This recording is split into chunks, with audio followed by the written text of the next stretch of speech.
네. 죽기 직전에 예수님을 믿으면 됩니까? 네.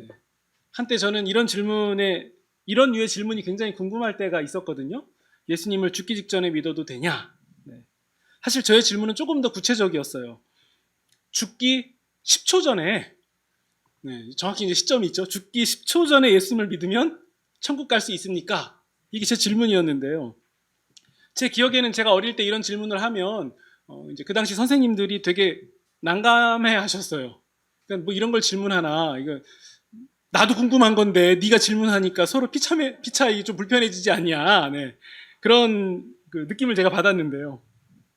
근데 가만히 따져보면 어쨌든 죽기 직전에 예수님을 믿는 거니까 어쨌든 죽기 직전이니까 천국에 갈 수 있을 것 같고, 그렇다고 이 천국에 갈 수 있다고 이렇게 말해서 알려주기에는 뭔가 마음에 좀 불편한 부분이 있어요. 돼! 이렇게 말하기가 좀 찜찜하거든요. 그러니까 저의 질문을 받으시는 분들은 항상 이 곤란한 표정을 지었고, 저는 그 질문의 답이 그 어릴 때 항상 궁금했어요. 가끔 여러분이 사람들에게 우리 같이 교회 가자 이렇게 말씀하실 때에는 싫다고 거절하는 경우가 훨씬 더 많잖아요. 그러면서 이런 류의 얘기 한번 들어보셨을 거예요. 나는 죽기 직전에 믿을 거니까 지금은 그냥 좀 냅둬요. 가자고 하지 마세요. 네, 이렇게 말씀하시는 경우가 있는데요. 저도 물론 봤습니다. 근데 여러분, 죽기 직전에 예수님을 믿는다는 게 정말 가능합니까? 가능한 일일까요? 그러니까 몇 가지 문제점이 있어요. 첫 번째로는 우리가 일단 언제 죽는지를 몰라요. 그걸 정확히 알면은 그게 가능하겠죠. 예를 들어서 정확히 3시간 후에 죽는다라고 하면 한 2시간 반 동안은 잘 있다가 그 다음에 이제 믿기로 결심하는 거죠. 근데 인생은 그렇지가 않습니다. 아무도 몰라요. 언제 죽을지 아무도 모릅니다. 그러니까 아직 나는 한참 남았으니까 한참 후에 있을 일이야 이렇게 생각하고서는 그때 예수님을 믿어야겠지라는 이런 계획은요, 나중에 물거품이 될 수가 있습니다. 인생은 실전이라고 하잖아요. 그러니까 그런 계획 세웠다가 나중에 낭패 볼 수 있는 거죠. 돌이킬 수 없는 낭패를 볼 수가 있습니다. 그러니까 그 타이밍을 놓치면 그냥 끝이에요. 그냥 끝나는 겁니다. 다시 못 되돌립니다.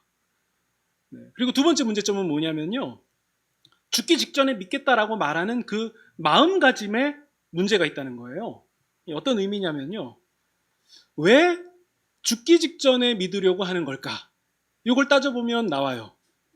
죽기 직전에 예수님을 믿겠다는 것은 지금 내 삶에 예수님이 혹은 지금 내 삶의 신앙이 어떠한 영향도 미치는 것을 원하지 않는 거예요. 지금 내 삶에는 관여하지 마라. 나중에, 저 나중에 그때서나 좀 하지 지금은 날 건드리지 마라. 이것을 조금 고급스럽게 표현한 게 죽기 직전에 믿겠다라는 얘기거든요. 그러니까 듣는 바에 의하면 뭐 예수님 믿으면 천국 간다고 하니까 그 삶의 마지막쯤에서는 내가 양보할 수 있다. 그러니까 천국은 보내주시니까 지금은 좀 냅두시고 나중에 죽기 직전에 한참 후에 그때 말하겠습니다. 네, 이런 고백이죠. 문제는 여러분, 우리가 이런 중심을 가지고 고백하는 것을 참된 믿음이라고 부른 적이 있습니까? 네, 우리는 그런 걸 참된 믿음이라고 불러본 적이 없죠.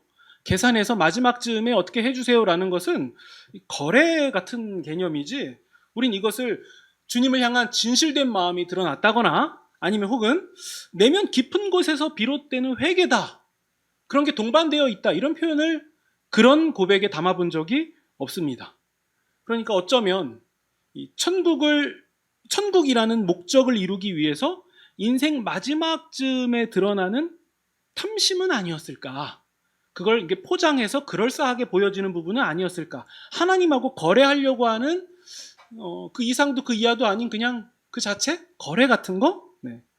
그러니까 죽기 직전에 예수님을 믿으면 천국 갈 수 있냐고 물어보면요, 이게 이론상은 가능한데 실제로 그것이 되는지에 대해서는 굉장히 회의적이에요. 그냥 안 된다고 보는 게 오히려 더 맞죠.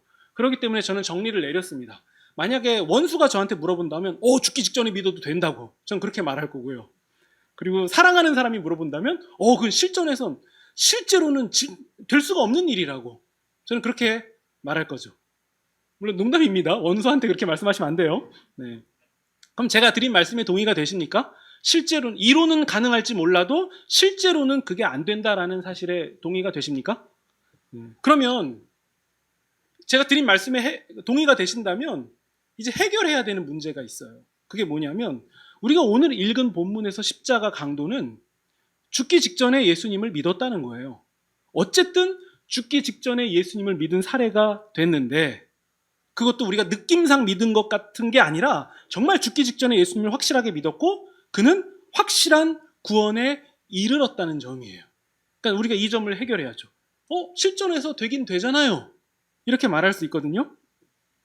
네, 우리가 이 예수님이 십자가에 달리시는 상황을 보면요, 예수님이 모든 인간의 죄악을 담당하시고 대속제물이 되셔서 십자가에 달리실 때 강도들도 예수님과 함께 이 사형 선고를 받고서는 예수님의 좌우에 십자가형으로 달리게 되었습니다. 마태복음, 마가복음에 의하면 이 사람들을 강도라고 소개하고 있고요. 우리도 강도라는 표현이 좀 익숙하죠. 우리가 읽은 누가복음에는 행악자라는 표현을 써요. 그러니까 합치면 강도이면서 행악자다 이렇게 이해할 수 있는데요. 혹자는 어떤 성경 연구가들은 그냥 우리가 생각하는 일반 강도가 아니라 그 정치범일 것이다. 그러니까 로마 정권이라던가 그 헤롯 일가에 대해서 저항하고 반란을 일으키는, 어떻게 보면 독립군일 수도 있고 어떻게 보면 정치범일 수도 있는, 반역자일 수도 있는 그런 강도일 것이다라고 말씀하는 분들도 있습니다. 아무튼 죄목이 무엇이었든 간에 일단 그들은 십자가형을 받아야만 하고 죽임 당해야만 한다. 그러니까 사형을 받아야 된다라는 것은 변함없는 사실인데요. 우리 41절을 보시면요, 죽기 직전에 예수님을 믿은 강도의 말이 나오는데요. 잘 보세요. 41절. 자신들이 행한 일에 십자가 처형이라는 것은 당연하다라고 얘기를 해요. 우리가 행한 게 있지 않냐? 우리는 행한 대로 지금 이 벌을 받고 있는 거다라고 얘기를 해요. 그러니까 일단 그 강도도 스스로가 우리는 이 형벌을 받아야 되는구나라는 점을 인정하고 있는 거예요. 아무튼 핵심은 그 행악자 중에 한 명, 둘 중에 하나는 죽기 전에 예수님을 향한 신앙 고백을 드렸고, 그리고 예수님이 그 고백을 받아주셨다는 거예요. 우리 42절 보시면요, 이렇게 고백합니다. 예수여, 당신의 나라에 임하실 때에 나를 기억하소서. 물론 이 고백이 한참 전에 이루어졌으면 좋겠는데 중요한 것은 지금 죽기 직전에 이 고백을 했다는 거고요. 근데 이 고백을 가만히 보면 이 행악자가 예수님께 드린 고백이 정말 우리가 오랜 신앙생활을 거쳐서 성숙하게 이해하고 받아들인 것처럼 그 성숙도가 높은 신앙 고백인지 아니면 지적으로 굉장히 깊이 알아서 나온 고백인지 그건 잘 모르겠어요. 아무튼 이 죽는 순간에 온전한 상태가 아닌 상황에서 십자가에 달려가지고서는 이 죽음을 앞두고 있는 상황에서 예수님께 고백을 드린 거니까 우리가 고백하는 것에 비하면 좀 허술한 고백이지 않았을까. 그러니까 책상에 심도 있게 앉아서 고민하는 그런 것들이 아니었다는 거죠. 아닐 확률이 훨씬 더 높죠. 하지만 놀라운 것은 예수님이 그의 고백을 기쁘게 받으셨다는 점이에요. 우리 43절 보시면 일단 그가 오늘 죽을 것이며, 사실 이 자체도 되게 놀라워요. 왜냐하면 십자가형이라는 것은 최소 3, 4일씩 매달려 있으면서 힘이 다 빠질 때까지 버둥대다가 숨이 못 쉬어서 죽는 형벌이라고 알려져 있거든요. 그러니까 최소 3, 4일은 매달려 있어야 하고 굉장히 고통스러워요. 근데 예수님이 오늘 죽을 것이다 라고 말씀하신 것은 십자가형을 당하는 사람에게 있어서 기쁨의 소식이죠. 또 그것뿐만 아니라 오늘 너가 나와 함께 낙원에 있을 것이다 라고 약속을 받았어요. 어쨌든 낙원은 예수님과 함께 머무는 곳이다 라는 사실을 우리가 정확히 알 수 있죠. 그러면 우리가 이 사건을 보면요, 죽기 직전에 예수님을 천국의 왕으로 믿는 것 자체는 중요합니까? 중요하지 않습니까? 잘 모르시겠습니까? 죽기 직전에 예수님을 천국의 왕으로 받아들이는 것이 중요합니까? 중요하지 않습니까? 중요하죠. 매우 중요한 거예요, 여러분. 꼭 명심하셔야 돼요. 매우 중요해요. 근데 그러니까 우리가 보다가 믿지 않는 자가 임종을 앞두고 있을 때 예수님을 천국의 왕으로 받아들이게 하는 것은 우리가 해야 될 일이에요. 마땅히 해야 될 일이에요. 그러니까 여지가 없습니다. 무조건 예수님을 붙잡아야만 해요. 근데 우리가 이 강도의 사건을 보고서 야, 봐라. 죽기 직전에 믿어도 다 되지 않냐? 이렇게 말한다면 그것은 이론으로는 가능한데 애초부터 그런 마음을 먹고 있다는 것 자체가 믿음이라고 부르기에는 좀 어렵다는 거고요. 그러니까 죽기 직전에 믿겠다는 태도로 일관하고 있는 것은 굉장히 회의적일 수밖에 없다는 거예요. 사실 여러분, 이게 구원 문제가 아니라 사람 사이에도 이런 식으로 대하면 그것은 온전한 관계가 못 되거든요. 사실 구원이라는 것은 하나님과 우리와의 관계가 완전히 바뀌어버린 거잖아요. 그걸 구원이라고 말하는데 사람 사이에서도 여러분, 내가 어떤 목적을 가지고 이 사람을 대해버리면요, 그건 온전한 관계가 되지 못해요. 이 사람도 나에게서 뭐 받을 게 있으니까 관계가 유지되는 거지, 이 사람은 나에게 전혀 관심도 없는데 제가 어떤 목적을 가지고 접근하면 저는 당연히 이 사람에게 외면받을 수밖에 없거든요. 그게 관계인데, 하물며 하나님과 우리와의 관계 속에서 나는 하나님은 별 관심이 없고 지금 내 삶에 관여하는 것도 싫고 나는 그냥 죽은 다음에 천국이나 천당이라고 하는 곳이나 좀 보내주십시오 라는 마음으로 하나님을 바라본다면 그걸 진짜 믿음이라고 말할 수 있을까요? 그러니까 예수님을 믿는 것이라는 관점에서 볼 때에는 이래나 저래나 똑같이 보이는데 실제로는 다르다는 거예요. 이걸 비유로 들면, 여러분, 제가 누군가에게 어떤 이런 물건을 주는 것은 이 주는 행위 자체는 똑같아요. 이게 선물일 때도 제가 뭘 주는 건데요, 뇌물일 때도 제가 뭘 주는 거예요. 주는 행위만 보면 선물이나 뇌물이나 똑같아요. 근데 이 사람에게 내가 요거 선물해야겠다. 이 사람은 인사팀에서 최고 권력자인데 내 자식이 여기에 이력서 넣었네? 요거 받아주세요 하면 그 선물입니까? 나중에 그거 벌 받는 거잖아요. 그렇죠? 받는 사람도 벌 받고 주는 사람도 벌 받고요. 네. 주는 행위는 똑같아도 확실하게 다른 거예요. 마찬가지입니다. 죽기 직전에 믿으면 되냐고요? 그런 마음을 품고 있는 것 자체를 우리는 경각심을 갖고 보셔야 된다는 거예요. 그러면 우리는 이 강도가 죽기 직전에 고백한 그 고백이 과연 어떤 고백이었는지를 자세히 뜯어볼 필요가 있습니다. 우리 죽기 직전에 그 강도가 이렇게 고백했죠. 저를 기억하여 주십시오. 네. 일단 여러분, 우리 상황을 먼저 보면요, 예수님의 제자들은, 예수님이 십자가를 앞두고 있을 때 예수님의 제자들의 최고 관심사가 뭐였습니까? 누가 큰 자냐? 이게 제일 관심이었거든요. 누가 큰 자냐? 심지어 제자들 중에 두 사람은 어머니까지 동반해서 이런 부탁하잖아요. 예수님이 앉으시는 그 보좌의 좌우에 우리 자식 하나씩 앉게 해달라고. 그러자 나머지 10제자가 어떤 생각을 품죠? 분해하잖아요. 나도 저거 원하고 있는데 쟤는 엄마 찬스까지 쓰네? 그러니까 기분 되게 나쁜 거죠. 그러면 그것만 놓고 보면 지금 12제자는 전부 다 예수님의 좌우에 앉고 싶은 거예요. 근데 문제는 예수님의 나라는 그런 나라가 아니었다는 거예요. 근데 제자들은 좌우에서 예수님을 힘입어서 최고의 권력을 누리고 싶었던 거예요. 근데 이것은 제자들의 상황뿐만 아니라 오늘날 현대 신자들에게도 비슷한 모습이 있습니다. 예수님 믿고 누가 그 나라에서 좋은 곳에 사냐, 누가 좋은 노른자 땅 가냐, 누가 거기 아파트 살고 누가 뭐 오피스텔 살고 그러냐, 누가 최고급 자동차 타냐, 자전거 타냐, 뭐 이런 문제들이요. 그래서 그 좋은 것들 내가 누려야 되지 않냐, 그러니까 신앙에 열심을 내라, 네, 이런 식의 얘기가 우리 한국교회에 유행을 했던 적이 있는데요. 물론 이 목적은 신앙심을 열심히 키워가라라는 이 격려 차원에서 한 얘기겠지만요, 사실은 맞지 않는 얘기예요. 예수님이 하신 말씀의 하나님 나라는 그런 나라가 아니에요.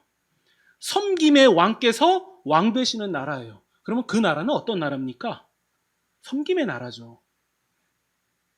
섬김의 왕께서 이루시는 나라예요.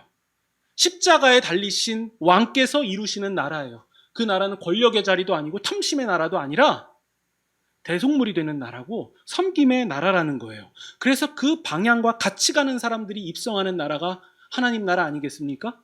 그렇기 때문에 크고자 하는 자는 작아져야 된다라고 예수님이 말씀하신 거예요. 근데 실상 이 제자들은 예수님 좌우에 누가 최고의 권력자로 될 것인가, 누가 큰 자가 될 것인가, 누가 부귀 영화 권력을 누릴 수 있는 것인가, 이렇게만 생각했고요. 예수님은 크게 실망하셨을 것이 분명합니다. 예수님이 십자가에 달리실 때에 그렇게 고백했던 제자들은 하나도 남지 않고 다 도망가 버렸습니다. 그런 거 꿈꿨던 게 아니거든요. 근데 예수님이 십자가에 달리시니까 역시나 안 맞았으니까 다 도망갔죠. 그리고 우리가 읽은 본문을 보면 몇 사람들이 등장하는데요. 33절에 보시면요. 일단 좌우에 행악자들이 등장해요.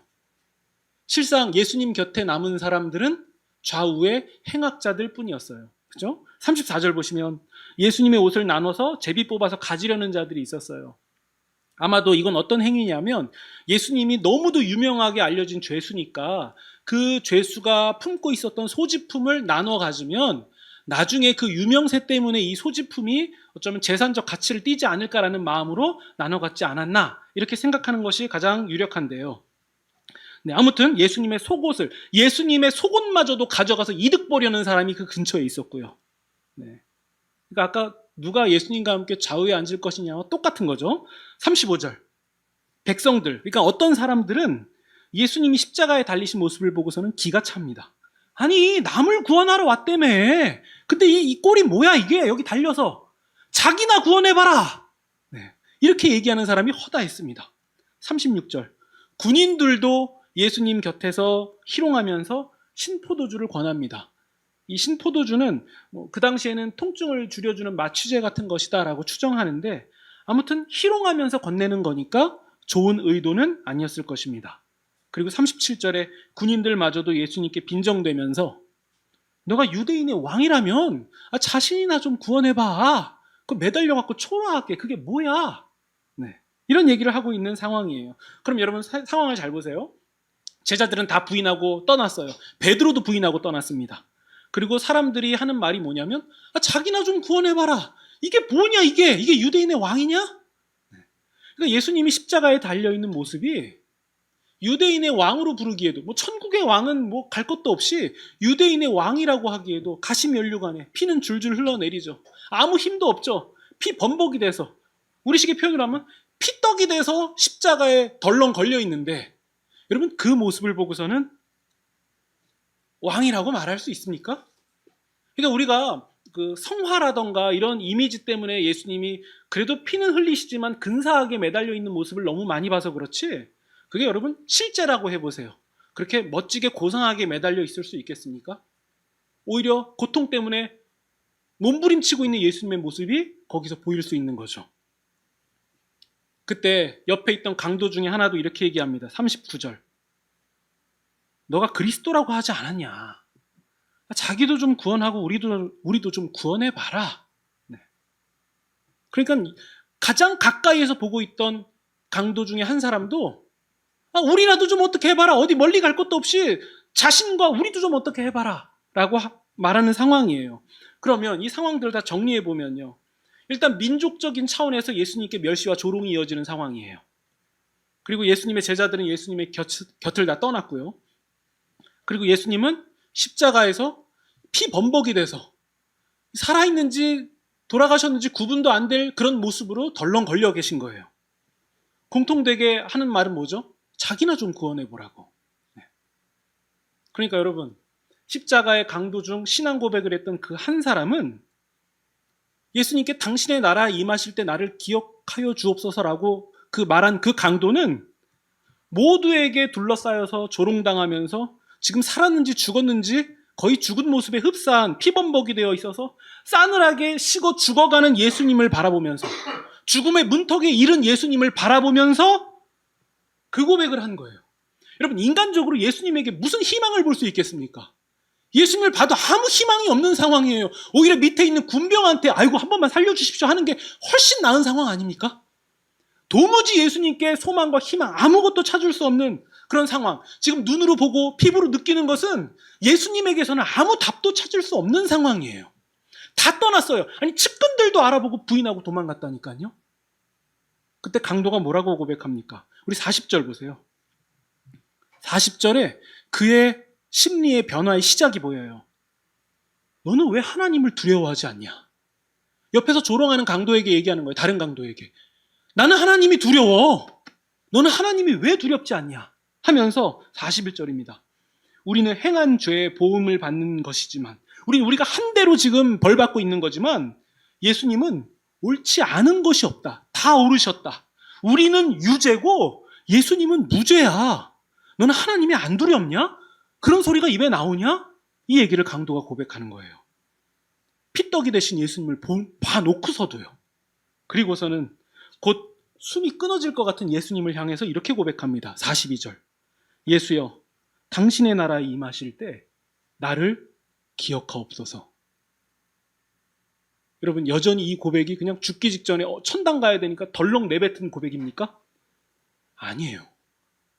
인간의 상식과 통념으로는 그냥 나와서도 안 될 말이 그는 십자가에 매달려서 그 절박한 상황 가운데서 나온 거예요. 예수여, 당신의 나라에 임하실 때 나를 기억하여 주옵소서. 그러니까 죽기 직전에 그냥 쉽게 내뱉을 만한 그런 고백이 아니었다는 거예요. 그 시작이 어디에 있었죠? 40절에서 나왔잖아요. 하나님을 두려워하는 마음으로 그 신앙이 싹트기 시작한 거잖아요. 그러니까 죽어서 천국 갈 목적으로 예수님께 신앙 고백한 게 아니라 하나님을 경외하는 마음으로 예수님을 바라보고 세상을 바라보고 사람들을 바라보기 시작했던 거예요. 그러니까 예수님을 못 박으려고 그 주변에 다 모였던 그 상황 가운데서 하나님을 두려워한 한 사람은 누구였습니까? 강도였죠.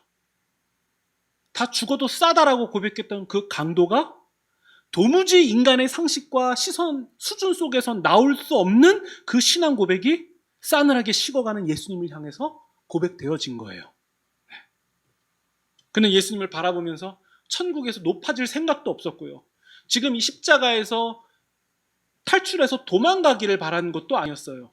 그냥 다른 사람들처럼 기적과 능력을 베푸시는 뭔가 거창하고 대단한 예수님을 봤기 때문에 따라다닌 것도 아니었어요. 완전히 예수님이 가장 절망의 순간, 가장 끝에 이르렀을 때에 그가 외쳤던 고백이죠. 예수여, 당신의 나라에 임하실 때에 저도 기억해 주십시오. 그러니까 도저히 믿을 수 없는 최악의 상황이었다는 거예요. 그러면 여러분, 강도가 드린 이 신앙 고백을 우리가 볼 때 죽기 직전에 쉽게 하는 고백은 확실히 아니죠. 네, 결코 아닙니다. 이 강도의 얘기는, 이 강도의 기사는, 이 성경에 나온 본문은 죽기 직전에 예수님 믿겠다고 고백하세요 라고 그것을 우리에게 촉구하는 본문이 아닙니다. 오히려 하나님을 경외하고 있는 자들에게 봐라, 세상의 시선과 통념과 상식으로는 도무지 이해할 길이 없는 그런 믿음을 주신 분이 누구냐? 이것을 말씀하고 있는 게 아니겠습니까? 우리의 수준, 우리의 결정, 우리의 결단, 우리의 의지로는 도무지 발생할 수 없는 믿음을 과연 누가 주셨느냐? 이 믿음의 근원을 오히려 우리에게 말씀하고 있는 거 아닙니까? 그러니까 우리가 예수님을 믿는다라고 고백한 것은 내가 그냥 어떨결에 그냥 내뱉었든 아니면 심사숙고해서 고백을 했든 뭐든 간에 어쨌든 전적으로 내가 한 게 아니라 하나님 편에서 작용한 부분이 있었다는 것을 말하고 있는 부분이 아니냐는 거예요. 오히려 본문은 우리가 드리는 신앙 고백이 결코 쉬운 게 아니다라는 사실을 우리에게 알려주고 있는 겁니다. 여러분, 우리는 오히려 강도의 모습을 통해서 믿을 수 없는 중에 믿었다라는 것을 발견하고 있는 거 아닙니까? 이 표현 누구에게 나온 겁니까? 믿을 수 없는 중에 믿는다. 아브라함 아닙니까? 오히려 강도가 십자가에 달려서 보여준 믿음은 아브라함의 믿음을 누가 이어가고 있느냐? 바로 이 문제였던 거죠.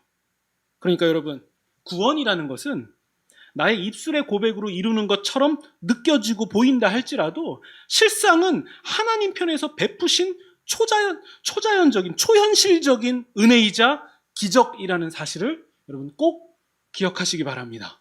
지금 이 얘기는 제3자 얘기를 하고 있는 게 아니에요. 바로 여러분 얘기하고 있는 거예요.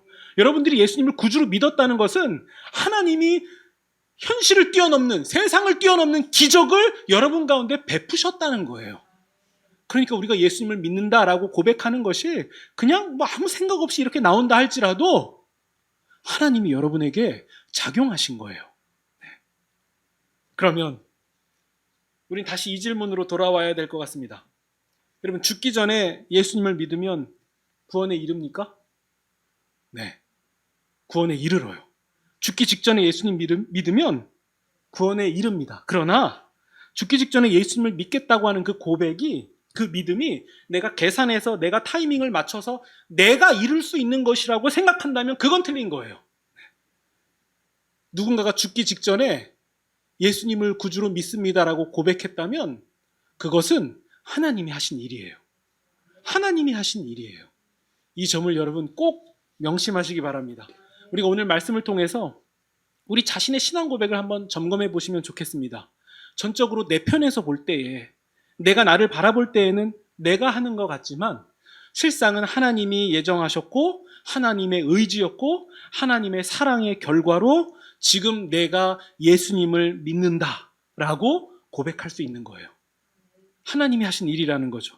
물론 여러분, 이 점은 있어요. 예수님을 천국의 왕이시라고 저를 기억해 달라고 고백한다 해도요, 현실에 남아있는 고난이 다 끝나는 것은 아니더라고요. 그 고백을 말한 십자가 강도도 자기가 져야만 했던 십자가를 끝까지 견뎌야만 했습니다. 그러나 구원받은 그는 그 비참한 상황마저도 아무것도 아니게 되는 예수님의 말씀이 기다리고 있었습니다. 그게 뭐죠? 43절에 나오는 내가 진실로 너에게 이르노니 오늘 너가 나와 함께 낙원에 있으리라. 여러분, 말씀을 전하는 제가 무슨 재주로 낙원의 영광을 설명할 수 있겠습니까? 전 못해요. 아무리 제가 성숙한 목사가 된다 해도 낙원의 영광을 표현할 재간이 없습니다. 전 모르겠어요. 그냥 좋은 거 외에는 뭐 어떻게 말해야 될지 모르겠어요. 근데 하나 확실한 것은 이 세상에서 우리가 어떠한 형태로 죽음을 맞이한다 할지라도 죽음을 이기는 영광이라는 사실, 이거 하나만은 우리가 정확히 알 수 있다는 거죠. 네. 여러분, 우리가 세상에서 무슨 소망과 감사의 이유를 찾을 수 있겠습니까? 있는 것 같아도 그거 다 잠시뿐이지 결국 안개와 같이 다 사라지는 것들 아닙니까? 그러니까 우리는 그런 것들에 다 마음을 주지 않아도 됩니다. 오직 썩지 않고 더럽지 않고 쇠하지 않는, 시들지 않는 영원한 것은 믿음의 결국, 곧 영혼의 구원입니다. 네. 그렇다면 이 영혼의 구원을 이미 가지신 저와 여러분은 다 된 사람들 아닙니까? 우리 이 정함교회 예배당에 앉아 계신 분들 중에서, 그리고 또 온라인으로 함께 하시는 분들 중에서 믿음의 결국 영혼 구원에 이르지 않은 분이 계십니까? 네. 없습니다. 네. 저는 아닌 것 같습니다 라고 말씀하시는 분이 계실지 모르겠는데요, 그 느낌은 제가 존중해 드릴게요. 근데 느낌이 있다고 해서 사실이 달라지는 건 아니에요. 제 주머니에 지금 1,000만 원 있는 것 같은 느낌이 있다 할지라도 없어요. 느낌과 현실은 다른 겁니다. 주님이 여러분들을 구원하시기로 결정하셨다면 그건 나도 못 바꿔요. 안 됩니다. 하나님이 그렇게 이뤄 가실 겁니다. 그렇기 때문에 세상에서 절망이 깊어지고 어둠이 깊어질수록 우리는 우리를 구원하시는 주님을 확신하면서 주어진 이 인생을 끝까지 걸어가시면 됩니다. 남은 삶의 여정을 이 하나님을 의지하는 믿음으로 오늘도 낙원을 향하여 힘차게 전진하시는 그런 저와 여러분이 되시기를 주님의 이름으로 축원드립니다.